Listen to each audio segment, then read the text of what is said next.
Sambung pengajian muka surat. Kalau kitab sama dengan saya 79 kan. Hadis yang keempat daripada tajuk memperbanyak amal kebajikan di usia tua. Assalamualaikum warahmatullahi wabarakatuh. Alhamdulillahi rabbil alamin wassalatu wassalamu ala rasulil amin wa alihi wa sahbihi wa man nasarahu wa taba'u walahu ila yaumiddin. Rabbi syrah li sadri yassir li amri wa hlul 'uqdatam min lisani yafqahu qawli. نوينا التعلم والتعليم والتذكر والتذكير والنفع والانتفاع والإفادة والاستفادة والحث على التمسك بكتاب الله وسنة رسول الله والدعاء إلى الهدى والدلالة على الخير ابتغاء مرضات الله وقربه وثوابه ومغفرته ورضوانه وحسن الخاتمة عند الموت ورفع درجة في الجنة ومرافقة سيدنا محمد صلى الله عليه وآله وسلم وابتغاء شفاعته يوم القيامة. على هذه النية وكل نية صالحة شاملة خيرات الدنيا والآخرة وإلى حضرة سيدنا محمد صلى الله عليه وآله وسلم. الفاتحة. أعوذ بالله من الشيطان الرجيم. بسم الله الرحمن الرحيم. الحمد لله رب العالمين الرحمن الرحيم مالك يوم الدين. إياك نعبد وإياك نستعين. اهدنا الصراط المستقيم صراط الذين أنعمت عليهم غير المغضوب عليهم ولا الضالين. آمين. Alhamdulillah, syukur kepada Allah Subhanahu wa taala. Kita teruskan pengajian daripada kitab hadis Sunnah Nabi sallallahu alaihi wasallam dalam kitab Riyadhus Salihin karangan Al-Imam Muhyiddin Abu Zakaria Yahya bin Sharaf An-Nawawi rahimahullah taala. Beliau yang wafat pada tahun 676 Hijrah di kampung Nawa, Syria. Mudah-mudahan Allah tinggikan darajatnya dalam syurga Firdaus bersama para Nabi, Siddiqin, Syuhada dan As-Salihin. Dan kita mengharapkan syafaatnya, syafaat para ulama, para awliya, khususnya syafaat baginda Nabi Muhammad sallallahu alaihi wasallam pada hari kiamat nanti. Amin ya rabbal alamin. Sambung pengajian muka surat. Kalau kitab sama dengan saya 79 kan. Hadis yang keempat daripada tajuk memperbanyak amal kebajikan di usia tua. Hadis yang keempat, Anas bin Malik radhiyallahu anhu qala inna Allah azza wa jalla taba'a al-wahya ala Rasulillah sallallahu alaihi wa alihi wasallam قبيل وفاته حتى توفي أكثر ما يكون الوحي متفق عليه. Sesungguhnya Allah Azza wa Jalla yang maha mulia lagi maha agung selalu menurunkan wahyu, mempersambung wahyu itu kepada Rasulullah SAW, terutama menjelang kewafatannya. Sampai saat-saat kewafatannya beliau sering sekali menerima wahyu. Hadis riwayat Imam Bukhari dan Muslim. Boleh jadi maksud Rasulullah SAW sentiasa di hujung-hujung tu dapat wahyu lagi kerap, kata Anas bin Malik. Boleh jadi yang dimaksudkan oleh Anas bin Malik ini bukan wahyu Al-Quran, tapi wahyu Jibril alaihi salam yang sentiasa datang menurunkan berita-berita. Kerana Al-Quran, jarak di antara wafat Nabi SAW yang terakhir dalam surah Baqarah, wattaqu yawman turja'una fihi ila Allah, jaraknya 9 hari daripada wafat Nabi SAW. Dan sebelum tu adalah ayat yang lain, antaranya idza jaa nasrullah, 9 bulan sebelum wafat Nabi SAW. Itu surah last diturunkan. Surah, jangan salah faham, ada surah terakhir, ada ayat terakhir. Yang surah terakhir, kata ulama, idza jaa nasrullah, sebab dia turun lengkap, satu surah lengkap kan. Adapun ayat terakhir surah Baqarah ayat 283 tak salah saya kan, surah Baqarah tu, wattaqu yawman turja'una fi ila Allah thumma tuwaffa kullu nafsin ma 'amilat wa hum la yuzlamun. Akhir surah Baqarah tu kan. Nombor ayat tu tak ingat. Ya, 281 bukan 283. Ayat 281, ayat last. Dan lepas itu tak ada Quran dah. Yang ada, Jibril datang, sampaikan berita ini, itu wahyu daripada Allah Ta'ala juga. Tapi bukan dalam bentuk ayat Al-Quran. Boleh jadi. Dia yang sebutnya seolah isyarat Anas bahawa Nabi di penghujung hayat tu Nabi lagi dekat dengan wahyu. Baca Quran lebih dekat dengan Jibril. Jibril sering ziarah. Maka kita juga ambil kesempatan sesuai dengan tajuk. Imam Nawawi letak tajuk ni, iaitu dianjurkan memperbanyakkan amal saleh kita khusus di hujung-hujung hayat. Ya? Banyaklah dekat dengan kitab Allah, dekat dengan zikrullah, dekat dengan amalan-amalan. Nampak? Okey, hadis yang kelima daripada tajuk ni. An Jabirin radhiyallahu anhu qala an-nabiy sallallahu alaihi wasallam yub'atsu kullu 'abdin ala ma mata alaihi. Ringkas tapi sangat bermakna hadis ni untuk kehidupan kita. Setiap hamba itu akan dibangkitkan dari kuburnya sesuai dengan cara dia mati. Maksud? Mati kemalangan, bangun kemalangan? Taklah, bukan macam tu. Mati kita ni ada dua. Husnul khatimah atau su'ul khatimah. Mati ending yang baik, indah di sisi Allah, ataupun mati buruk di sisi Allah. Pada Allah, pada pandangan Allah, sisi Allah. Bukan orang. Orang nampak mungkin mati syahid ke hancur kena bom. Contohnya jenazah syuhada yang hancur kena bom, tak jumpa badan lah. Jari ke sana, telinga ke sini, kaki sana. Pecah. Adakah itu su'ul khatimah? Tak. Itu husnul khatimah. Cara mati Allah sayang, suka cara tu. Hancur badan. Syahid di sisi Allah Ta'ala. Maka mereka bangun, badan mereka hancur.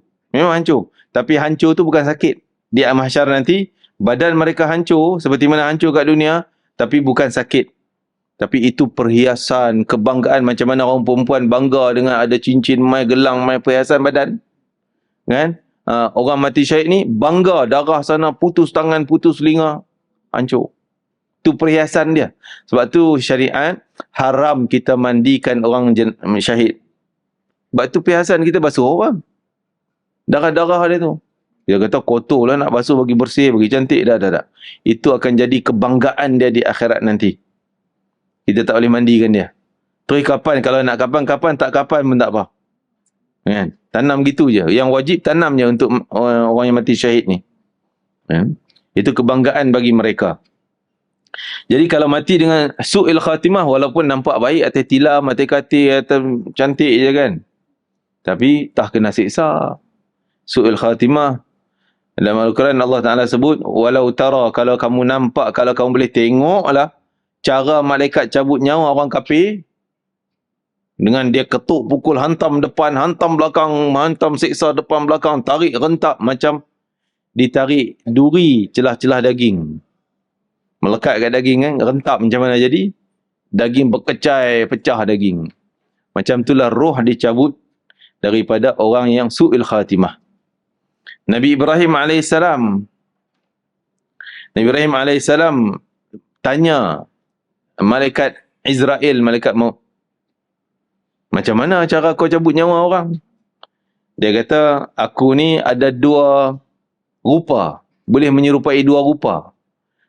Kalau aku nak cabut nyawa orang soleh, aku datang dalam rupa handsome, wangi, berseri, cantik, cahaya, indah. Sehingga orang tu pun tengok suka. Kan kita tengok orang handsome, comel, senyum je. Cantiknya. Senyum kan. Oh, nampak senyum, waktu tu aku cabut. Dia pun macam tak sedar roh dia keluar. Senang.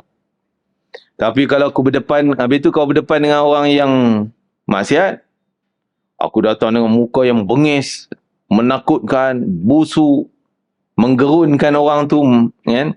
Sehingga bila tengok, dia akan terbeliak takut. Takut kan? Reaksi muka kita pun nampak, oh dia ni takut. Waktu tu dicabut dengan penuh seksaan. Walaupun nampak macam tembak satu peluru pun mati habis. Diam terus. Kan? Nampaknya senang mati. Tak. Itu kita nampak. Tapi yang malaikat buat, kita tak nampak. Itu seksaan entah boleh jadi. Dia punya apa tu? Nazak dia tu. Lama, panjang. Kita nampak dia kena tembak satu peluru habis dah. Tapi boleh jadi nazak dia tu. Kan? Nazak dia tu cabut roh tu kena seksa pukul balun semua tadi. Belum selesai. Dia tak bergerak dah. Kita nampak. Malaikat kerja lain. Benda yang kita tak nampak.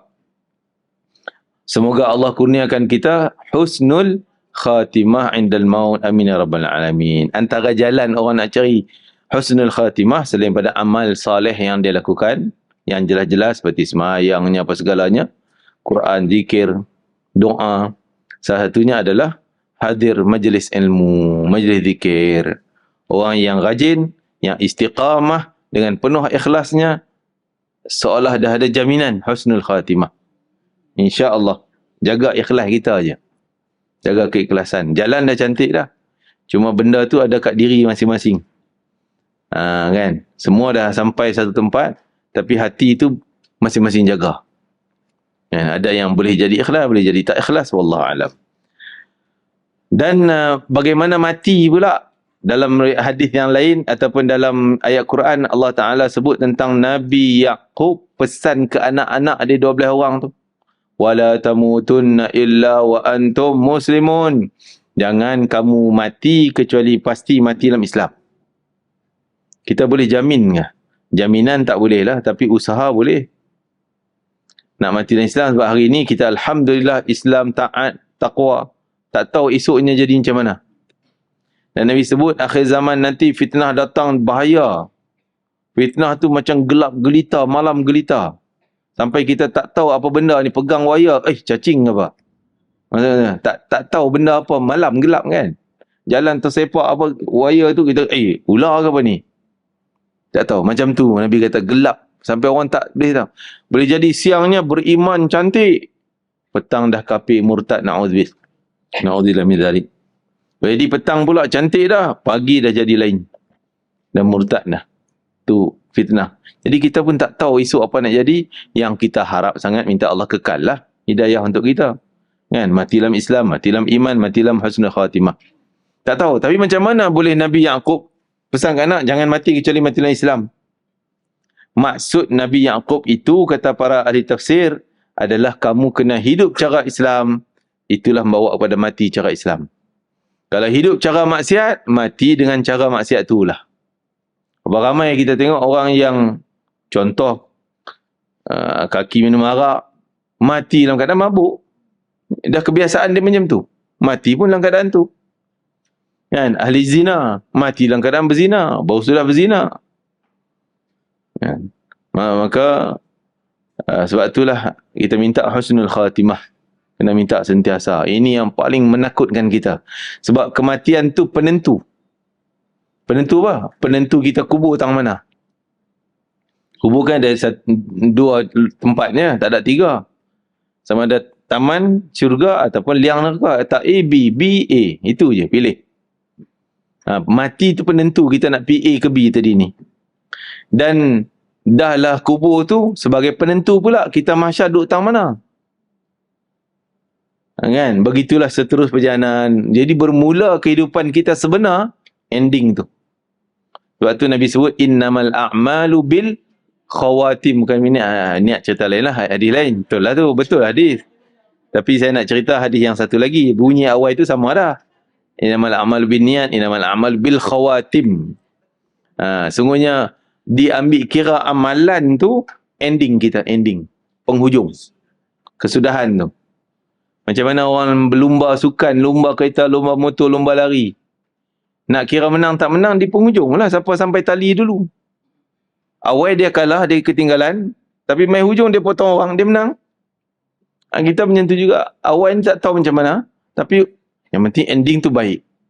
Tapi selalunya orang yang awalnya baik, insya-Allah ending dia baik. Kan? Jarang ada, bukan tak ada. Ada juga orang yang awalnya buruk, jahat, maksiat, endingnya baik. Boleh jadi juga. Tapi kita tak naklah hidup macam tu. Nak hidup awalnya baik, akhirnya juga baik. Kan? Tapi yang menggerunkan kita, awalnya baik, ujungnya buruk. Na'udzubillah. Ramai dah di kalangan sahabat Nabi pun ada yang macam tu. Sahabat datang perang dengan Rasulullah. Bila mati terbunuh, syahid, nampak syahid. Sahabat kata dia syahid, Nabi kata tak, dalam neraka dia. Uish, terkejut sahabat. Pergi cek-cek, rupanya dia ambil kain selendang ni je. Yang dalam perang dia ambil, cantik lah kot, dia ambil sembunyi daripada longgok-longgok, sampah-sampah, apa, timbunan pokok tu. Sembunyi kat situ. Bila orang kata, peliknya dia ni, Nabi kata dalam neraka, mesti ada benda. Okey, adalah barang yang dia khianat. Barang yang dia ambil daripada medan perang, cara sembunyi macam tu, namanya pengkhianat. Kan? Oh, barang harta rampasan je lah. Kita dunia sekarang tak ada harta rampasan, tak ada lah kemungkinan khianatnya. Tak. Harta kerajaan. Tu kira harta kerajaan. Dia ambil untuk peribadi. Tak boleh. Tu khianat. Kain tu bukan mahal pun. Bukanlah harga kuda, bukanlah harga unta. Kain selendang je pun. Dengan harga yang ringan, yang murah pun boleh heret dia ke dalam neraka, na'udzubillah, su'il khatimah. Maka itulah, sebelum kematian, wajib kita dosa kita, dan dosa kita pada orang tu lagi payah. Dosa kita sendiri dengan Allah, insya-Allah jalannya mudah sikit. Kita bertaubat, sungguh-sungguh minta ampun kepada Allah, Allah ampun. Tapi kita dengan orang, dosa dengan orang, kena pergi jumpa dia, kena minta maaf dengan dia, kena settle dengan dia. Kan? Apa dia dosa dengan orang? Mengumpat dia, kutuk dia, fitnah dia. Termasuk berkaitan harta, hutang tak bayar, curi harta dia, ambil tak bagi balik. Semua benda tu kena minta maaf dengan dia. Kecuali dia orang baik. Dia kata, ya Allah, aku maafkan semua, ya Allah. Selesai, kita tak payah minta pun tak apa. Dia dah maafkan dah. Kan? Tapi kalau dengan orang yang saleh, wali Allah, kita tahu dia akan maafkan kesalahan kita pada dia. Tapi Allah yang akan balas dendam. Allah nak ajar sikit. Sebab Allah yang janji dah, siapa yang musuh dengan wali aku tu, yang wali aku perang dengan dia. Istilah perang. Walaupun dia dah maaf, tapi Allah tetap balas. Tak kena dunia, pasti akhirat. Mudah-mudahan Allah selamatkan hidup sepanjang hayat kita dan juga penghujung hayat khatimah kita, insya-Allah. Amin ya rabb. Lepas tu disebut hadis ni, seorang tu akan dibangkitkan daripada kubur nanti, hidup dalam kubur, dah bangkit daripada kubur, bagaimana cara dia mati? Su'il khatimah, na'udzubillah, bencanalah dia. Husnul khatimah, selamat dia. Lepas tu saya cerita dulu, ada seorang orang saleh, dia jumpa kami je, Ustaz, tolonglah saya doa. Padahal dia, dari sudutnya, dia lagi hebat lah. Kan? Dia orang saleh, ahli ibadah, ahli zikir. Daripada zuriat Rasulullah SAW, dia tu memang ahli Quran, ahli sedekah, tahajudnya, Masya Allah. Tapi dia berumur dah, 70-an masa tu. Jumpa je, mula-mula kita ziarah dia aja. Ustaz, tolong Ustaz, doakan saya, jangan lupa tau, doa husnul khatimah tau. Tolong doa saya husnul khatimah. Macam dia ni orang jahat, kita ni hebat sangat, kan? Tapi dialah, itulah para ulama takut yang ni, bab ni yang paling takut. Ending tu tak tahu macam mana. Nampak hari ni okey, esok time ending tu tak tahu. Yang tu paling menggerunkan. Allahu Akbar. Sebab tu jangan kita selesa dengan apa yang kita ada sekarang. Okey dah, aku semayang okey, tahajud aku buat, puasa sunat banyak, sedekah buat, apa nak takut?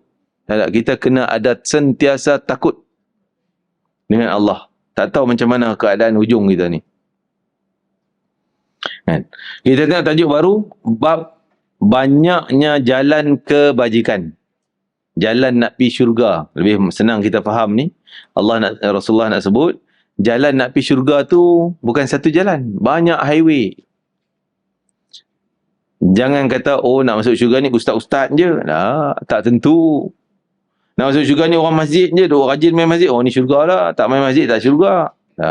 Sebab tu kadang orang masjid pun masalah. Apa nak pergi kenduri dia, dia bukan main masjid dulu pun. Tak tahu pergi lah. Apa nak tahlil dia, tak pernah jumpa muka dia kat masjid pun. Allahu Akbar. Ni mulut jahat, orang jahat sebenarnya. Kalau bersikap macam tu, jahat ni. Kita tak semestinya syurga berjaya akhirat tu, masjid je. Boleh jadi tak pernah jumpa masjid, tapi dia syurga lagi awal lagi. Kan? Banyak nak sebutnya jalan nak masuk syurga ni, macam-macam. Tak semesti satu jalannya. Tak mestinya mai kuliah je. Tak mai kuliah. Syurga macam mana? Kuliah pun tak nak mai. Kan? Dah. Jalan nak masuk syurga tu macam-macam. Ada yang tak pernah mai kuliah, tak ada ilmu apa pun, jahil. Kan? Ada tak pernah semayang boleh masuk syurga? Ya ke? Macam tu, kami tak payah semayang lah. Tak, seorang sahabat Nabi, bila dia dalam medan perang datang jumpa Nabi, masuk Islam. Tanya, lepas ni aku nak buat apa? Dan musuh duduk depan dah, dia tengah nak panas nak perang ni. Dia tanya, apa tugas aku? Tugas kau sekarang, kau masuk dalam kelompok musuh, lawan. Kalau aku masuk, apa jadi? Kalau aku terbunuh, mati kau syurga. Dia pun terus masuk, syahid dia. Tak semayang, tak apa semua langsung. Syurga terus. Okey. Qala Allah Ta'ala, wa ma taf'alu min khairin fa inna Allah bihi alim. Apa saja kebaikan apapun yang kamu sekalian kerjakan, maka sungguhnya Allah pasti mengetahui. Nak sebutnya, kita jangan buruk sangka dengan orang. Dia tu nampak kuliah tak ada, pakai macam tu. Tak, mungkin dia buat kebaikan yang kita tak tahu. Dan kita pun kalau buat kebaikan, kita tak cerita pun kat orang. Dia pun macam tu, mungkin banyak kebajikan dia buat, tapi dia tak cerita kita. Tak payah kita nak menilai dia dengan apa yang memang kita tak tahu. Kita main tuduh je. Kan? Jangan. Jadi apa kebaikan yang buat, rahsia macam mana, Allah tahu. Supaya kita buat apa pun, bagi tahu kat Allah cukup. Orang tak tahu pun tak apa. Makhluk tak tahu pun tak apa. Yang penting Allah tahu. Pasti. Allah akan balas kalau dah baik. Allah akan balas kebaikan. Allah takkan zalim. Wa ma taf'alu min khairin, apa saja yang kamu lakukan daripada perkara yang baik, kecil ke macam mana sekalipun, tetap Allah Maha mengetahui. Ini tak payah kita nak cerita. Kau tak tahu aku yang buat ni semua? Kau tak tahu aku yang ni? Buat apa nak cerita kat orang? Nak beritahu kat orang ke? Kita nak beritahu kat Allah cukup. Wa ma taf'alu min khairin ya'lamuhu Allah, makna yang sama, ayat yang beza. Kebaikan apa saja yang kamu sekalian kerjakan, nescaya Allah mengetahuinya. Wa qala ta'ala, faman ya'mal mithqala dzarratin khairan yarah. Barang siapa yang berbuat kebaikan walaupun hanya sebesar atom, benda kecil sangat sampai orang pun tak nampak, kebaikan yang ada yang dibuat, pasti Allah balas. Allah tak akan sia-sia. Kan? Kebaikan apa yang kecil? Tak tahulah apa yang sekecilnya dermanya ke. Kan? Boleh jadi dia dapat fadilat membina satu masjid, tapi dia tak ada duit sesen pun. Pahala dia membina satu masjid. Kan? Macam mana? Mungkin dia cakap je, modal cakap. Ada orang nak minta sumbangan masjid tu. Jumpa dengan bos dia ke? Bos dia orang kaya. Bos dia pun sign-check bagi. Dia tak ada apa pun, tapi dia dapat pahala yang sama. Boleh jadi. Banyak lagi lah benda yang kecil, sekecil-kecil. Memang orang tak perasan pun. Tapi tetap dia dapat nilai besar di sisi Allah Ta'ala. Allah tahu. Man amila salihan fali nafsi. Barang siapa beramal salih, maka semuanya balik. Ganjarannya kembali kepada diri dia sendiri. Untung dia sendiri. Ayat Quran tentang tu banyak lah. Ada yang bicarakan masalah ini sebenarnya banyak sekali. Tetapi di sini hanya akan dikutip beberapa sahaja. Yang pertama daripada Abu Dzar, Jundub bin Junadah radhiyallahu anhu, qala qultu ya Rasulullah, dia kata aku tanya ya Rasulullah, ayyul amali afdal, apakah amalan yang terafdal, terbaik? Qala, Nabi bersabda, iman pada Allah, jaga amalan iman kepada Allah. Yang kedua, jihad fi sabilillah. Yang ketiga, Nabi jawab dua jawapan tu, dia kata sum ayyu riqabi afdal, merdeka budak. Budak di sini orang Indon terjemah budak tu maksud dia hamba. Merdeka hamba yang macam mana yang paling utama? Beliau menjawab, memerdekakan hamba yang sangat disayangi oleh tuannya dan yang paling mahal harganya. Sudah pasti itu lebih baiklah, lebih utama. Jadi hamba ni dia macam barang perniagaan kita lah. Ada yang cantik boleh jual mahal, kuat dia jual mahal, ada yang harga murah, macam tu. Saya bertanya, seandainya saya tidak mampu berbuat seperti itu, lalu bagaimana? Baginda menjawab, kamu membantu orang yang bekerja atau kamu menyibukkan diri agar tidak sia-sia hidupnya. Macam mana? Tu'inu sani'an atau tasna'u li akhraqa. Kamu membantu kerja orang tu duduk tengah buat kerja, kamu tolong. Atau tasna'u, ataupun kamu yang buat satu benda tu untuk menutup keperluanmu, menutup hajat nak bagi makan semua, nak selesaikan hajat tu pergi cari kerja. Li akhraq. Supaya tak sia-sia hidupnya.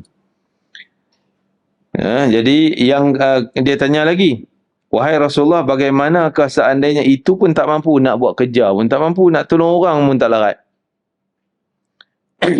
Baginda menjawab, janganlah berbuat kejahatan kepada sesama manusia. Sekurang-kurang tak boleh buat baik dengan orang, jangan buat jahat dengan orang.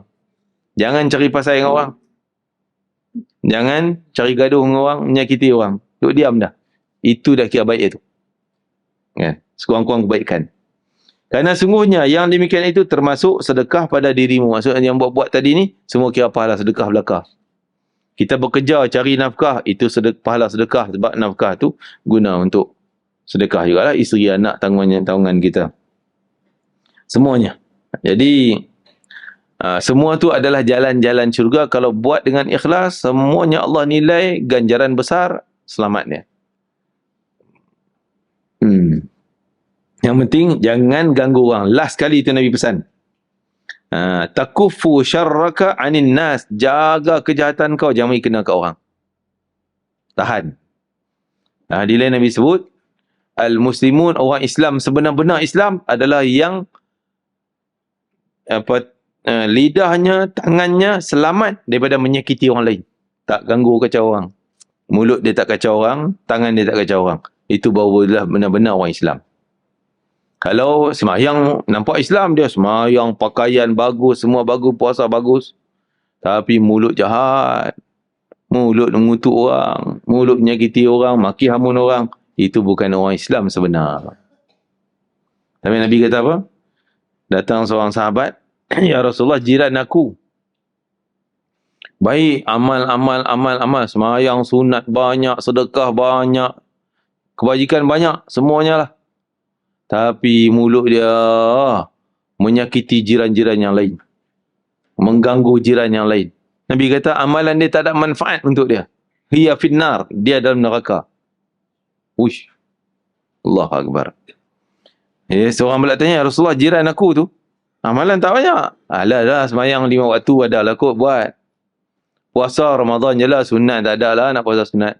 Sedekah, tak ada lah sedekah ni. Kau bagi pun benda kecil-kecil sikit. Tapi dia disukai oleh jiran-jiran. Jiran suka, dia happy dengan dia. Dia baik, ramah, mesra dengan orang. Tak menyakiti orang. Orang tak rasa terganggu dengan dia. Hiya amin ahli jannah, kata Nabi. Itu ahli syurga. Jadi hubungan kita dengan orang ni sangat beri kesan pada amalan kita sendiri. Perbuatan buruk kita dengan orang, itu merosakkan amalan pahala kita yang bina banyak-banyak. Rosak. Bukan nak suruh kata, bukan maksudnya kata tak payah amal banyak-banyak, buat baik dengan orang je. Tak payah sedekah banyak. Tak payah puasa sunat, tak payah. Bukan kata tak payah, buatlah nak buat supaya dapat syurga yang terhebat. Yang kebaikan kita dengan Allah, amalan kita pun banyak sunat-sunatnya. Amalan kita, perbuatan kita dengan orang pun baik. Dua-duanya baik. Lagi baguslah. Allahu Akbar. Itu salah satu jalan selamat. Paling terakhir, jangan sakit orang, jangan kacau orang, jangan ganggu orang. Itu jalan selamat terakhir. Yang kedua, Abu Dzar Al-Ghifari radhiyallahu anhu. Sebelum itu kita tahu kenapa Abu Dzar tanya soalan amalan terbaik jihad, amalan sedekah yang terbaik, bebas merdeka. Abu Dzar ni orang kaya dulunya. Dia antara sahabat 30 yang terawal masuk Islam. Tapi dia bukan orang Mekah. Dia orang luar Mekah. Kalau nak ikut orang luar Mekah yang pertama masuk Islam, antaranya dia. Ada lagi seorang lagi, tapi antaranya yang terawal dia lah. Orang luar Mekah yang datang Mekah masuk Islam. Masa Nabi masih di peringkat awal sebar Islam. Jadi Abu Dhar ni di kampung dia Bani Ghifar. Kampung dia Bani Ghifar. Sebab tu kita sebut Ghifari. Abu Dhar Al-Ghifari. Itu nama kampung dia, Bani Ghifar. Bani Ghifar ni terkenal dengan lanun. Memang dia ketua lanun. Sebelum Islam lah, cerita sebelum Islam. Siapa lalu kampung dia mesti bayar tol. Tak bayar tol, habis kena rompak. Ya kan? Jadi dia akan rompak semua. Orang semua takut. Oi, kau nak lalu ni kena siap duit untuk lalu kampung Bani Ghifar. Mesti siap dah. Bagi. Baru selamat bawa barang. Kan? Tapi bila dia masuk Islam, dia rubah masyarakat lanun kampung dia tu jadi orang Islam belaka. Itu hebat dia.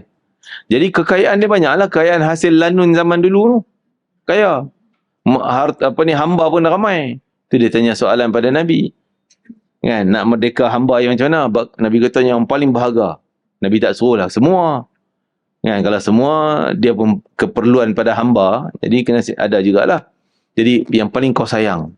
Bila sanggup kita lawan nafsu kita, yang paling kita sayang kita bagi ke orang, akhirnya nafsu kita tertekan, nafsu kita terpijak, senang dia mengawal kehidupan dia supaya tak menyakiti orang lain dah. Dan Abu Dhar pernah minta pada Rasulullah, ya Rasulullah bagilah aku tugasan-tugasan jawatan-jawatan. Kan? Jadi Rasulullah kata, wahai Abu Dhar, orang yang suka minta jawatan ni, jangan suka minta jawatan. Kalau kau disuruh tanpa kau minta-minta, itu satu bantuan daripada Allah. Allah akan tolong kau. Kalau kau lobby, minta, lobby, Allah lepaskan tanggungjawab tu ke engkau. Engkau pandai-pandai buat, Allah tak tolong. Kan? Jadi kata para ulama, kenapa Nabi ada sahabat lain yang Nabi bagi, Nabi suruh buat tu, suruh buat ni. Kerana Abu Dhar ni dulu, ialah kita sebut tadi, ketua lanun. Kan? Dia pernah lah berkasar dengan orang dan sebagainya. Kadang-kadang orang macam ni, time dia panai, dia jadi balik PN lama dia mengamuknya. Habis dia cool dia bawah dulu. Kan? Abu Dhar. Jadi dia akhirnya, dia keluarkan semua kekayaan dia tu untuk Islam sampai dia hidup sederhana, miskin lah hidup dia. Penghujung hayatnya hidup dengan keadaan macam orang biasa lain, bukanlah hidup seorang yang kaya. Harta dia habis dia keluarkan untuk kebajikan Islam. Abu Dhar Ghifari radhiyallahu anhu. Okey, ini hadis Abu Dhar juga bahawasanya Rasulullah sallallahu alaihi wasallam bersabda, setiap pagi tiap-tiap ruas dari anggota tubuh salah seorang di antara kamu sekalian harus dikeluarkan sedekah. Jadi kita kena bayar bil, bayar nafkah kepada setiap sendi tulang kita ni. Ada berapa? 360 sendi. Kita punya tulang-tulang ni, kita kena bayar bil kat dia. Bayar upah kat dia. Bagi dia dapat pahala. Dapat upah. Kalau kita tak buat macam tu, dia tuntut di akhirat. Ya Allah, aku ni bos aku suruh buat kerja macam-macam. Angkat tu, buat sini, jalan pergi sana, jalan main sini. Dia tak bagi upah. Upah apa? Pahala. Sedekah tak ada. Pahala sedekah. Dia perlu tiap-tiap hari tu. Setiap pagi, tiap-tiap ruas dari anggota tubuh salah seorang di antara kamu sekalian harus dikeluarkan sedekah untuknya. Supaya dia pun nak dapat juga makanan tu. Setiap tasbih yang kita ucap, subhanallah, memang ada pahala sedekah. Tapi subhanallah, anggota mana yang terlibat? Subhanallah. Antang ni ialah nyak-nyak. Tangan kot lah kira sebelah ni.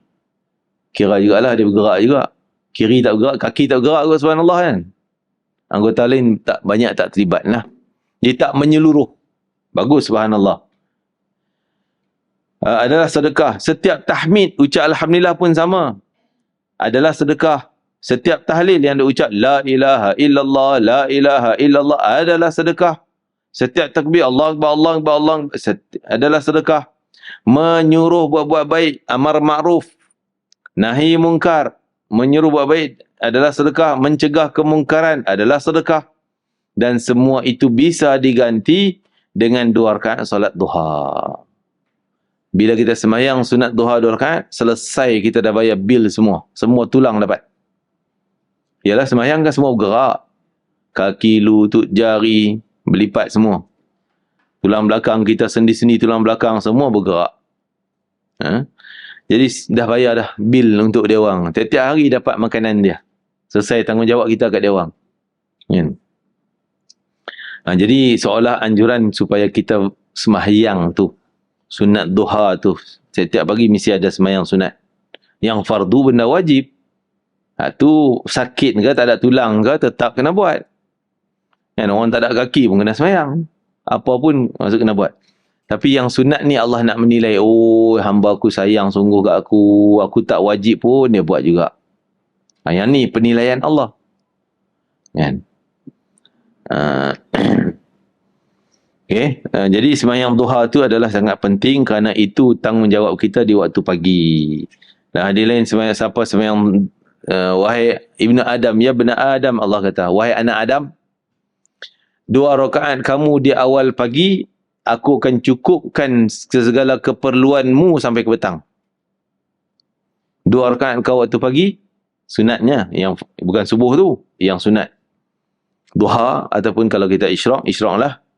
Maka aku akan cukupkan keperluanmu sampai ke petang. 2 rakaat di waktu malam, cukup sampai ke pagi besok. Allah Akbar, Masya Allah. Jadi nak sebut, amal kita, amalan tu yang amalan kita dengan Allah, bak sembahyang, bak tahlil, zikir, apa semua tu, amalan kita pada Allah. Tadi amalan kita kepada sesama makhluk, sedekah, bebas merdeka hamba, jaga jangan menyakiti orang. Dua-dua ni jalan syurga belaka. Yang ketiga, hadis dari Abu Dzar juga, baginda Nabi SAW bersabda, uridat alayya a'malu ummati hasanuha wa sayyi'uha. Telah diperlihat sampai laporannya kepada aku amalan-amalan perbuatan umatku, sama ada amalan yang baik maupun amalan yang jelek. Semua sampai pada Nabi. Nabi tahu kita buat apa. Maksiat pun Nabi tahu, yang baik pun Nabi tahu. Maka malu tak? Kita kalau benda tak elok ni sampai kepada mak ayah kita pun, Allah malunya, tak naklah bagi tahu. Suami pun sembunyi kejahatan daripada isteri, isteri pun sembunyi kan. Tak naklah cerita-cerita malu. Tu baru suami dengan isteri, dengan ibu bapa. Ni sampai pada Rasulullah, malunya kita. Malunya kita. Maka sampailah yang baik-baik, alhamdulillah. Aku mendapatkan dalam kelompok amal perbuatan yang baik, di antaranya aku nampak dalam report amalan baik ni, data-data amalan baik ni, ada di situ amalan yang kecil je amalan ni. Apa dia? Antara itu menyingkirkan gangguan jalan. Ada paku dia buang pitak masuk longkang yang bagi kena kaki orang. Ada kaca tengah jalan, dia angkat kaca tu masuk tong sampah supaya tak digelek oleh tayar kereta pecah. Ada ranting pam mengadang tengah jalan tu, dia pergi angkat pitak tepi supaya tak langgar motor. Dia selamatkan orang. Itu je. Benda tu semua boleh buat kan. Benda simple. Ya lain-lainlah batang besarnya, pokok besar mengadang. Kita tak mampu. Benda yang mampu kecil. Kan? Itu amal tu. Aku nampak dalam report amalan baik sehingga Tuhan yang boleh masuk syurga. Antara amalan baik apa dia? Itu je. Selamatkan jalan. Tak bagi orang terganggu dan juga aksiden kemalangan contohnya. Ni tidak, ya Allah, sampai sanggup tabur pasir bagi motor jatuh. Boh minyak bagi tayar kereta terguling, pusing-pusing, aksiden. Ini memang tak ada iman. Kalau dia orang Islam pun, iman tak ada. Kan? Nama je Islam. Iman tak ada, amalan dia semua terbatal. Pahalanya. Yang lain-lain. Dia sembahyang. Tapi buat jahat macam tu, tak ada nilainya. Padam ni semua. Menzalimi orang lain. Dan aku tengok dalam report, mendapatkan dalam kelompok amal perbuatan yang jelek, di antaranya iaitu hingus. Dabak, apa dia dabak? Bahasa Indon Ingus. Ingus ataupun kahak yang diludah dalam masjid, tidak ditutupi. Dulu masjid tanah. Jadi zaman awal Islam, para sahabat ni ingat tanah macam tanah kat luar lah. Dia pun ludah, toy gitu. Atas tanah kan. Dia tak sedar tanah tu masjid. Kan? Dulu sepatutnya cara Nabi kata cara nak cuci kena cedok buang ataupun tanam. Korek lubang tanam masuk dalam. Okeylah. Jadi masjid kita macam mana nak korek tanam? Tak boleh lah. Kapet, semen, tile, marble semuanya. Kan? Benda yang mengotor. Kadang orang buang hingus kan. Dia buka tisu. Tapi pecik. Alamak. Ish. Terkena lantai kapet. Aduh. Tidur tak ada alas. Leleh. Kena kapet. Ini semua mengotori masjid. Ni masuklah amalan, report amalan buruk ni. Boleh jadi itu Allah benci, murka kerana apa? Busuk duduk kat situ, berapa orang ratus orang datang semayang, semua tak sesak. Allah mak busuk apa ni? Allah mak busuk apa ni? Terganggu. Kan? Apa je lah yang mengganggu, menyakiti orang, menyusahkan orang.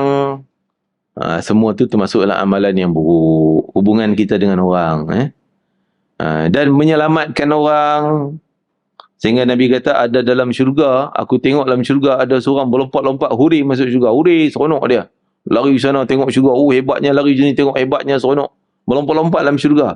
Nabi tanya, kau tahu tak? Kamu tahu tak? Sebab apa dia masuk syurga? Tak tahu ya Rasulullah. Maka Nabi kata, kerana ada ranting kat rumah dia tu, ganggu pokok rendah yang tu, orang naik kuda kan sangkutlah kepala. Jadi dia kesian tengok orang naik kuda terpaksa kena tunduk macam tu. Kalau kita ni nak jaga pokok bunga kita, tak mau cantai, duk garu bumbung kereta orang. Ceret. Tak apalah, biarlah. Dia pandai lah cari jalan lain. Ni pokok bunga saya. Kan? Ini mengganggu orang. Kata Nabi, dia nampak macam tu, dia kesian ke orang nak lalu tak boleh, dia potong ranting tu bagi orang kuda selesa. Senang. Unta pun boleh lalu tinggi kan? Dia potong pokok dia. Bagi orang senang jalan. Sebab tu Allah sayang, Allah ampun dosa dia, syurga dia. Allah Akbar kan. Depan rumah kita mungkin ada tar berlubang. Biarlah pandai-pandai lah motor. Ambil lah tanah ke timbus supaya orang lain selamat. Itu jalan kebaikan yang kata Nabi SAW. Jalan kebaikan. Kalau kita rasa biarlah orang sakit ke, orang nak jatuh ke lah, biar kat dia. Itu jalan keburukan tadi ni. Walaupun benda yang Nabi bagi simple, yang paling kecil-kecil ni. Kan? Termasuk maaf cakap parking kereta. Kan? 2 lot dia hantam tindih line tu, seorang dia. 2 lot, seorang 1 biji kereta. Orang lain marah tak sangka. Kacau. Kan? Juga termasuk parking. Kadang ni khas penceramah. Kita main kalang kabut. Dah lah ustaz ni jenis lambat-lambat. Ustaz ni main lambat. Main kalau Allah parking tak ada, orang parking tempat menceramah, sudah macam mana ni. Kan? Kadang-kadang masjid apalah pun jadi juga. Kan? Kadang, tapi siang pagi tak ada, malam tu kita main kalang kabut, Allah ada parking pula dah, siapa ada parking ni. Kan? Dia ingat penceramah tak ada kot. Kita pun pusing pula, masuk dah main lambat, tercungap-cungap, semayang Allah. Pasal apa nak cepat, imam nak tahiyat dah. Jangan, tu pemikiran mengganggu tu. Tu hak orang lain. Lepas tu saya cukup tak berani. Kadang-kadang orang kata, Ustaz parkingnya AJK tu. Tu setiap usaha punya ke, Nazir punya. Tak tahu ni, Kang dia main nanti nak parking tak boleh, kita ambil tempat dia.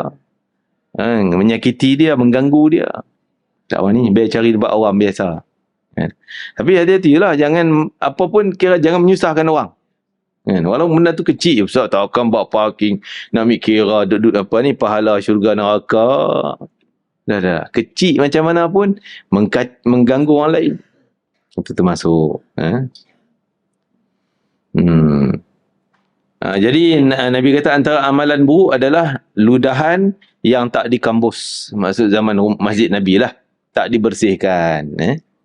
Jadi kita kadang nampak benda yang tak senang, sampah ke apa ke benda kan. Ambil je lah buang. Itu kira kita menyelamatkan, membersihkan masjid. Yang keempat, anhu daripada Abu Dzar juga, anna nasan qalu, ada manusia-manusia datang, sahabat-sahabat datang tanya pada Rasulullah SAW, wahai Rasulullah SAW, orang-orang kaya telah memborong pahala, semua dia dapat. Di mana mereka solat, sebagaimana kami orang miskin juga solat. Mereka berpuasa-puasa, sebagaimana kami juga puasa-puasa. Dan mereka menyedekahkan kelebihan harta mereka. Kami tak boleh buat itu. Orang miskin kan? Datang, ya Rasulullah, kami tak mampu nak buat sedekah. Dia orang untunglah, semua puasa dia buat, semayang buat. Tapi dia orang sedekah, kami tak mampu. Rasulullah SAW sabda, maksudnya dari sudut bukan dengki dah. Bukan dengki dia orang ada harta banyak. Tak, maksudnya dia dapat pahala banyak. Kami nak lomba dengan dia orang, tak boleh dapat tu. Kalah kami. Maka Rasulullah SAW bersabda, bukankah Allah telah menjadikan sesuatu yang dapat kalian sedekahkan? Kamu pun boleh sedekah. Terkejut sahabat-sahabat tu. Dia fikir kita tak ada harta, tak ada duit nak sedekah. Macam mana? Nabi kata, ada. Kamu boleh buat sedekah. Sesungguhnya setiap tasbih adalah sedekah. Zikir. Tasbih subhanallah, subhanallah. Setiap takbir adalah sedekah. Setiap tahmid adalah sedekah. Setiap tahlil adalah sedekah. Menyuruh orang untuk berbuat baik adalah sedekah. Mencegah dari perbuatan mungkar adalah sedekah. Bahkan di dalam salah seorang di antara kamu sekalian itu bersetubuh dengan isterinya juga termasuk pahala sedekah. Para sahabat bertanya, wahai Rasulullah, apakah seorang itu melempiaskan nafsu? Seronok je benda tu, melempiaskan nafsu. Dapat pahala sedekah. Peliknya. Buat ikut nafsu pun dapat sedekah, dapat pahala. Baginda menjawab, bagaimana pendapatmu seandainya ia melempiaskan nafsunya itu pada yang haram, bukan yang demikian itu mendatangkan dosa? Kalau dia letak tempat yang haram, dosa tak? Sahabat kata, dosa lah berzina. Habis itu kalau dia buat tempat yang halal, pasti ada pahala. Kalau buat sana dosa, buat ke sini tempat yang betul, ada pahala. Seperti harta kita. Kalau sedekah tempat yang baik, pahala. Sedekah tempat yang tak baik, dosa. Demikian sebaliknya, bila ia melempiaskan nafsunya pada yang halal, maka ia mendapatkan pahala. Jadi semua kaedah sama. Kalau kita buat benda tu dalam bab tak baik, dosa. Kalau letak dalam bab baik, pahala. Kan? Okey. Jadi sedekah ni dapat pahala sedekah dalam semua kebajikan yang kita buat. Walaupun itu amalan-amalan. Buat tasbih kan amalan. Amalan yang disebut tasbih, zikir. Ada dalam bentuk bukan amalan. Macam mana bentuk bukan amalan? Bentuk perbuatan biasa yang tak nampak amalan. Contohlah dia cangkul rumput je. Tadi kan, potong pokok je. Tak nampaklah itu amal soleh. Kan? Tak nampak itu sebagai amal soleh. Tapi itu perbuatan dia, kerja biasa dia. Dia tukang kebun, duk potong-potong bagi orang selesa jalan. Mudah parking. Kan? Kerja dia. Tapi kalau niat dia baik, tujuan untuk baik, dapat pahala. Sebab apa? Sebab kalau dia pergi gantung bagi kacau kereta orang, gantung lagi bagi kena bumbung orang, dosa tak? Dosa lah tu. Kalau yang tu dosa, kalau menyelamatkan, pahala. Jadi benda tu tak nampak amalan. Zikir memang nampak dia berzikir, nampak amalan kan. Beza perbuatan dengan amalan. Perbuatan ni perbuatan harian kita biasa. Kita jalan kaki, kita exercise, berkebun. Tu kerja biasa. Kan? Orang kafir pun buat benda tu. Tapi amalan, orang kafir tak buat. Amalan yang Nabi sebut kena zikir, baca Quran, sembahyang, iktikaf, ini amalan. Memang nampak rupa ibadah dah. Yang ni tak nampak rupa ibadah. Perbuatan. Tapi yang perbuatan ni, kalau dengan tujuan baik, ada niat dengan baik, ada iman, ada Islam, maka semua tu ada pahala, ada amal dia. Ada amalan pahala sedekahnya. Kan? Contoh kita masak kan. Orang kafir pun masak untuk suami isteri dia. Dua anak-anak. Tapi kita orang beriman, kita masak dengan niat nak buat kebaikan. Maka itu pahala besar. Contohnya. Kenapa je lah benda-benda yang tak nampak. Tak nampak. Macam parking kereta lah contohnya kan. Kita parking bagi betul line, bagi orang sebelah boleh parking juga. Niat kita ada baik tu. Nak bagi orang lain berselesa. Kita guna dengan cara elok. Ada pahala sedekah di situ. Kan? Kan? Hadis yang kelima, Abu Dzar Al-Ghifari radhiyallahu anhu berkata, baginda Nabi SAW bersabda kepadaku, janganlah sekali-kali kamu mencemoh perbuatan baik seberapa pun kecilnya. Walaupun perbuatan baik itu hanya berupa penyambutan terhadap saudaramu dengan muka yang berseri, senyum ke orang, mesra dengan orang. Itu biasalah kan. Tak nampaklah amalan soleh. Semua orang boleh senyum. Kambing pun boleh senyum lagi manis dari kita. Kan? Senyum kambing. Tapi bila kita niat senyum untuk kebaikan, tapi ada senyum untuk dosa, dapat dosa. Senyum kat anak dara nak mengurat. Kan? Senyum lebih. Kan? Niat dia jahat, maka senyum tadi dapat dosa. Niat yang tak baik, perbuatan yang tak baik. Tapi bila niat dengan perbuatan baik, seri dengan mesra dengan kaum muslimin, tak ada menimbulkan fitnah apa, kita kan, tanda ramah tamah kita dan sebagainya, maka itu kebaikan, ada pahala. Jadi benda kecil apa pun jangan duk hina. Jangan hina benda yang buruk. Menghina perkara buruk ni perangai orang munafik. Kan? Walaupun kita hina belakang, komplain belakang. Ni apa dia orang buat macam tu? Tak elok, patut jangan nak buat lah benda macam tu. Contoh orang buat benda yang baik, buat program yang baik. Kan? Ada zikrullah, ada salawat Nabi. Kan? Orang komplain. Komplain ni kerja orang munafik. Komplain benda yang baik-baik, yang soleh-soleh ni. Dia tak suka. Itu kerja munafik. Seperti ayat yang pernah kita sebut cerita sini tentang turunnya ayat Quran. Semalam kuliah baca tu. Dalam TikTok saya ada sebarkan video tu. Ada TikTok ni kena follow saya. Ustaz Haji Azam Birman. Iklan pula dah. Iklan TikTok. Kan?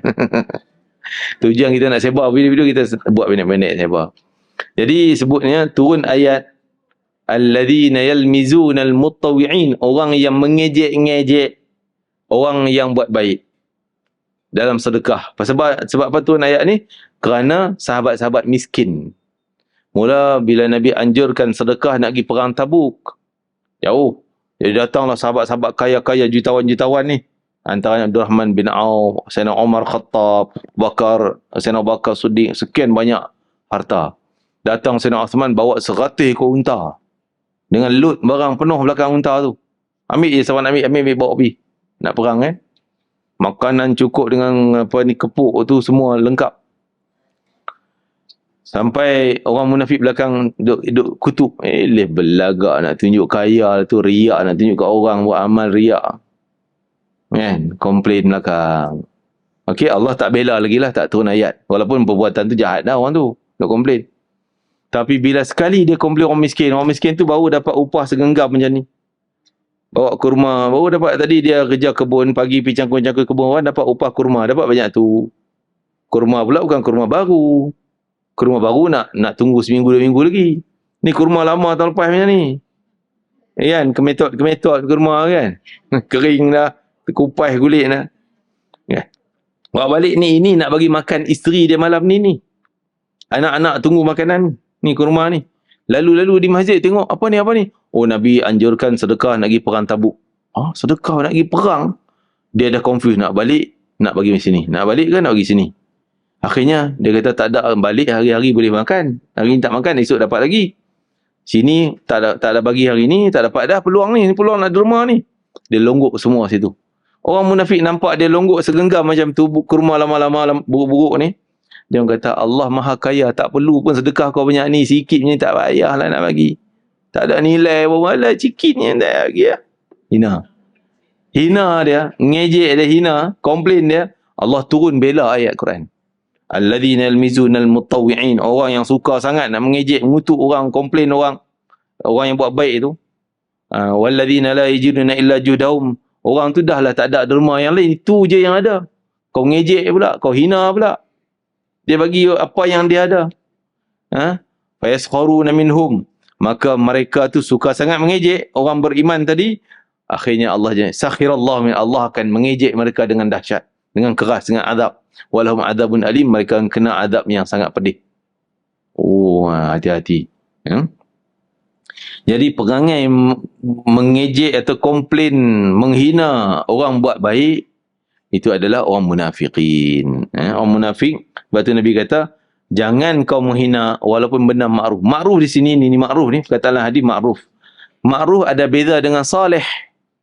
La tahqiranna minas salih. Kalau salih, kita tahu tadi amalan. Zikir, Quran, i'tikaf, istighfar, sembahyang sunat, puasa sunat, amalan. Kalau ma'ruf, yang tak nampak rupa amalan macam saya kata tadi. Cantai pokok bagi selamat orang, parking bagi elok, letak kasut cantik-cantik, tak pijak kasut orang. Benda macam tu, benda ma'ruf, benda baik. Benda sopan dengan orang. Itu benda ma'ruf. Yang benda ma'ruf ni pun, kecil macam mana, kau jangan duk hina. Jangan hina. Walaupun sekadar senyum tadi ni, contoh dalam hadis Nabi sebut. Senyum dengan orang. Okey. Jadi, daripada hadis ni juga para ulama kata kalau program-program baik, contoh orang duk kata ni apa, buat bid'ah kan. Buat maulid bid'ah, kumpul bid'ah, jamuan makan bid'ah. Apa bid'ah? Benda tu ada baik tak? Yang baik kita jamu orang, kumpul orang berzikir, so salat banyak-banyak. Ma'ruf, benda ma'ruf. Walaupun bukan nampak amal soleh, ma'ruf. Contoh petang-petang ni kita tak ada apa, panggil kawan-kawan main, kita cicah garam belacan orang kampung kan. Cicah garam belacan, orang Kedah. Garam belacan. Tapi yang tak, dia bau kicap, bau gula, bau garam. Okay. Cicah, kupas lah mangga, mangga apa tu yang muda tu kan. Cicah bagat sembang. Benda tu makruf, benda baik, jamu orang makan. Tu antaranya juga. Jangan hina. Walaupun sekecil demikian, benda yang baik jangan kacau. Okey, hadis seterusnya yang ke-6, Abu Hurairah radhiyallahu anhu berkata, Rasulullah SAW bersabda, masing-masing persendian dari setiap manusia itu harus diberikan sedekah, macam hadis yang sebelum ini tadilah. Setiap hari di mana pada hari itu terbit matahari, kemudian ia berbuat adil kepada dua orang yang berselisih, maka itu adalah sedekah, mendamaikan perselisihan orang. Nampak dia bergaduh, kita damaikan. Membantu seorang untuk menaikkan atau mengangkat barang ke atas kenderaannya, tolong angkat dia tak larat angkat barang, itu adalah sedekah. Yang penting bab ni benda makruf, bukan amal soleh. Nampak tak? Beza kan? Amal soleh yang saya kata tadi, yang bentuk memang Nabi sebut zikir, Quran apa semuanya. Ni benda makruf, benda yang baik. Benda yang baik, yang elok. Yang tu perlu pada niat. Apa tujuan kita ni? Kerana nak tolong dia, nak senangkan dia, nak gembirakan dia, itu dapat pahala. Seperti kita cantai pokok tadi contohnya, bagi cantik apa semua. Tujuan apa? Tujuan nak bagi senang, nampak cantik, bagi orang happy, dapat pahala. Kan?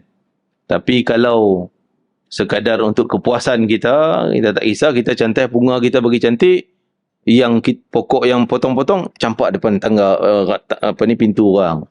Kan? Itu tak boleh lah. Contohnya itu.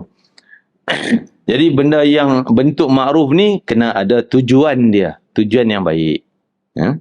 Jadi kita angkat tadi tujuan nak bagi dia senang, nak kesian kat dia, nak bantu dia, dapat pahala sedekah. Wal kalimatut thayyibah sadaqah, dan cakap perkataan yang baik-baik itu juga pahala sedekah. Wa bi kulli khatwatin tamshiha ila salah sadaqah, langkah kaki dia nak pergi sembahyang itu pahala sedekah. Wa tumitul adha 'anit tariq sadaqah, dan menghilangkan, mengangkat, menyingkirkan benda gangguan di jalan adalah sedekah juga, kan? Rawah Muslim aidan, wa fi riwayatin, diriwayatkan Imam Muslim dari riwayat Aisyah radhiyallahu anha, dikatakan bahawa Rasulullah sallallahu alaihi wasallam bersabda bahawa sesungguhnya setiap manusia itu terdiri dari 360 persendian. Maka barang siapa yang bertakbir, mengucapkan Allahu Akbar, bertahmid, mengucapkan Alhamdulillah, bertahlil, mengucapkan La ilaha illallah, bertasbih, mengucapkan Subhanallah, istighfar, mengucapkan Astaghfirullah, dan menyingkir batu, duri atau tulang dari jalan umum, maksudnya benda bahaya tengah jalan, kaca dan sebagainya, kita buang, terhindari. Atau menyuruh berbuat baik, atau mencegah dari perbuatan mungkar sebanyak 360, maka pada sore hari itu telah dijauhkan dirinya daripada api neraka. Maksud dia dah bayar semua untuk tulang-tulang dia tadi. Jadi kalau tasbih semua nak bagi cukup 360, baru cukup untuk tulang-tulang kita semua. Tapi dengan cara shortcut kita, sembahyang 2 rakaat. Tadilah awal-awal hadis tadi. Sembahyang 2 rakaat, dah lengkap, dah selesai dah. Walaupun 2 rakaat, tak sampai 360. Ya, walaupun 2 rakaat. Tapi lebih lagi banyak. Itu hadisnya. Dan Ustaz tak sampai lagi hadis yang terakhir, Daripada Nabi SAW, man ghada ilal masjid, barang siapa yang pergi ke masjid, baik pada pagi maupun petang, maka Allah menyediakan hidangan syurga baginya sepanjang pagi maupun petang. Dia datang pagi, balik subuh, balik. Sehari zuhur, asar datang pula. Jadi dia ulang pergi mai, setiap kali datang, Allah siapkan hidangan syurga dia. Oh, jenuh Ustaz, saya berapa tahun dah duk mai ni, dah ulang masjid. Banyak hidangan. Yalah dalam syurga. Yang kita hidup tak mati dah. Tak ada ending. Berapa juta hidangan pun kita akan rasa semua. Maksudnya sebutnya ditambah lagi nikmat dalam syurga, ditambah lagi nikmat dalam syurga. Itu antara jalan syurga orang tu. Kan? Jadi kita sebut tadi, jalan syurga ni banyak kathrah. Banyak. Ya? Tak semesti satu jalan, orang main masjid je syurga, orang kuliah je syurga, orang alim je syurga. Tak. Boleh jadi tak alim. Contoh orang di Gaza tu. Ialah bukan semuanya orang alim. Bukan semuanya alim masjid. Tapi semua mereka kena ujian, sabar dan syahid. Syurga terus. Lagi laju pada kita, lagi tinggi syurga dia daripada orang lain. Masya Allah. Orang yang taat ibu bapa, walaupun dia amalan tak banyak, ialah yang fardu kena ada lah. 5 waktu tak ditinggal. Tak guna juga 5 waktu jadi 3 je. Tapi taat dengan mak-mak, suka sayang, tak jadi juga. Dengan Allah dia tak taat. Taat dengan Allah yang fardu, sunat tak ada buat. Tapi menggembirakan mak ayah dia, syurga paling tinggi. Isteri, lagi sama juga. Isteri, walaupun amalan tak banyak, tapi menggembirakan suaminya, kan? Menyenangkan suaminya, membahagiakan suami, syurga. Sampai pintu syurga berebut. Mai, silakan sini. Masuk sini. Macam mana kalau kita buka puasa kat Masjidil Haram kan? Pernah Ramadan sana tak? Yang pernah rasa Ramadan sana, berebut pelanggan. Dululah zaman letak saprah tu. Sekarang tak ada lah saprah. Tak ada, dia tak boleh duduk dalam saprah. Duduk dalam sos semayang, dia hidang bagi kotak-kotak. Dalam tu ada kurma semua. Dia tak feeling, tak rasa seronoknya. Dulu menghadap saprah dia letak, kan? Itu dia hidang roti. Kita pun pasing lah roti tu. Kita lalu je. Dia main. Kita nak pergi depan tu. Dia lepas som ni tarik. Kita tak nak som tu. Tarik lagi. Tarik cari pelanggan. Tarik berebut pelanggan. Berebut-rebut ni dah. Ni wanita salihah, isteri salihah, syurga berebut ni. Mainlah sini. Masuk sini. Semua dia boleh masuk. Dia boleh rasa semua sekali syurga yang nikmat. Menggembirakan suaminya. Jadi itulah, mudah-mudahan akan beri manfaat kepada kita apa yang kita dengar, dan insya-Allah adik-adik akan datang ada lagi berkaitan tajuk yang sama. Masya-Allah, tabarakallah. Lepas tu juga hadis yang seumpama ini nak mengajak kita jangan jadi sombong. Jangan nampak aku baik dia tu tak ada apa pun, tak buat apa pun. Tak. Boleh jadi dia tu syurga lagi cepat pada kita. Jangan nampak su'uzan pada orang, sangka buruk pada orang, dan jangan nampak kita lebih baik pada orang lain. Sangat bahaya. Lebih baik kita nampak orang lain tu pun baik, Masya Allah, dia mungkin lebih baik pada saya. Kan? Masya Allah. Wallahu ta'ala alam. Ada soalan pun sebelum Ustaz masuk ni? Kan? Ya.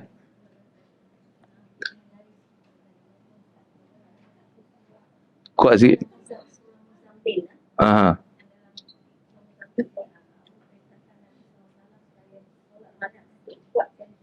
Ya.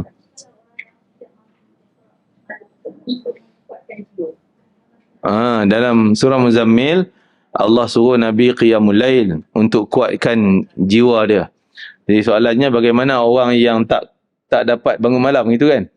Dan nak kuatkan jiwanya. Jadi salah satu ialah itu memang kekuatan umat Islam, kata Nabi, kekuatannya pada bangun malam. Kan? Sebab Allah sebut, kami nak turunkan tugas yang berat besok. Kau kena siapkan kekuatan. Macam orang nak pergi tentera, kena ada latihan lah. Kekuatan fizikal, kepandaian senjata. Kena ada latihan. Esok tugas berat, kena ada kekuatan. Jadi kita dalam kerja dakwah juga, kena ada kekuatan kita. Latihan ketenteraan cara kita dengan qiyamul lail.